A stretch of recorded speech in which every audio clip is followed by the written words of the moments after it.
Chaque jour, Charles et Carole vous présentent la leçon de l'école du sabbat.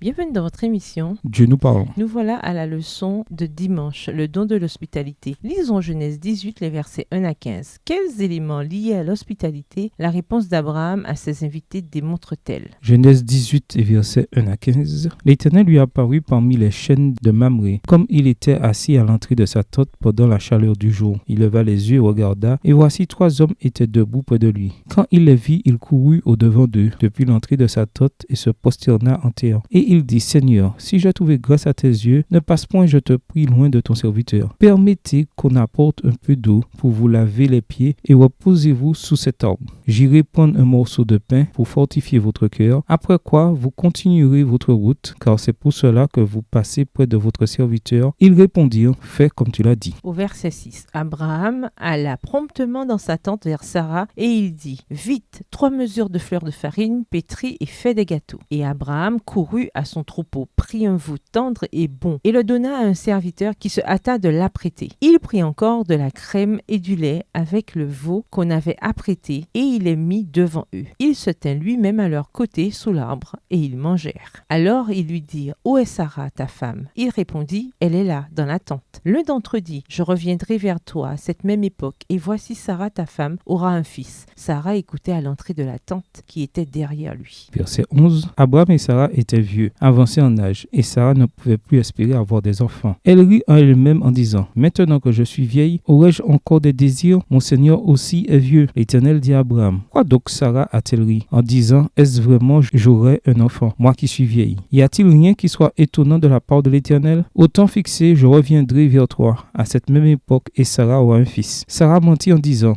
je n'ai pas ri, car elle eut peur. Mais il dit au contraire, tu as ri. Abraham était assis à l'entrée de sa tente dans la chaleur de la journée, plutôt inhabituel comme comportement. À cette heure de la journée, en plein été, quand le soleil est à son zénith, tout le monde recherche de l'ombre et un peu d'air frais. Mais peut-être qu'Abraham supportait la chaleur pour pouvoir aider un éventuel voyageur affamé. Pendant qu'il se tenait là, il vit justement 3 voyageurs. Vraisemblablement, il avait l'habitude d'offrir l'hospitalité aux étrangers. Ainsi, c'est lui qui prend l'initiative de la rencontre. Dans le texte, il court vers eux depuis l'entrée de sa tente. Plus précisément, et ce point est important, Abraham prend l'initiative de venir à leur rencontre avant qu'ils ne viennent vers lui. Laissez-moi apporter un peu d'eau, je vous prie, pour que vous vous laviez les pieds, puis reposez-vous sous l'arbre. Je vais chercher quelque chose à manger pour que vous vous restauriez. Après quoi, vous passerez votre chemin, car c'est pour cela que vous êtes passé chez moi, votre serviteur. Genèse 18, les versets 4 et 5. Abraham était conscient de sa mission qui consistait à partager avec tous la connaissance du Seigneur dans un monde plongé dans le paganisme, l'idolâtrie et le polythéisme. Comme on peut le voir, c'est à travers l'hospitalité envers ces étrangers qui semblaient venir de nulle part qu'il accomplit sa mission de la manière la plus immédiate. Entre-temps, la maison d'Abraham comprenait plus de 1000 personnes. Beaucoup d'entre elles étaient des chefs de famille et beaucoup n'avaient abandonné le paganisme que depuis peu. Une telle maisonnée demandait une direction ferme. Une conduite faible ou hésitante ne pouvait convenir. Et l'influence d'Abraham a largement dépassé le cadre de sa maison. Partout où il dressait sa tente, il bâtissait un autel. Quand la tente était démontée, l'autel demeurait. Et plus d'un Cananéen nomade ayant appris à connaître Dieu à travers son serviteur Abraham s'est attardé auprès d'un de ces autels pour offrir un sacrifice à Jéhovah. Texte tiré du livre Éducation au chapitre 20 à la page 164, livre écrit par Ellen G. White. Dès le début, cet homme avait compris que Dieu l'avait appelé à la mission et qu'il partait pour la terre promise, non pour y passer des vacances,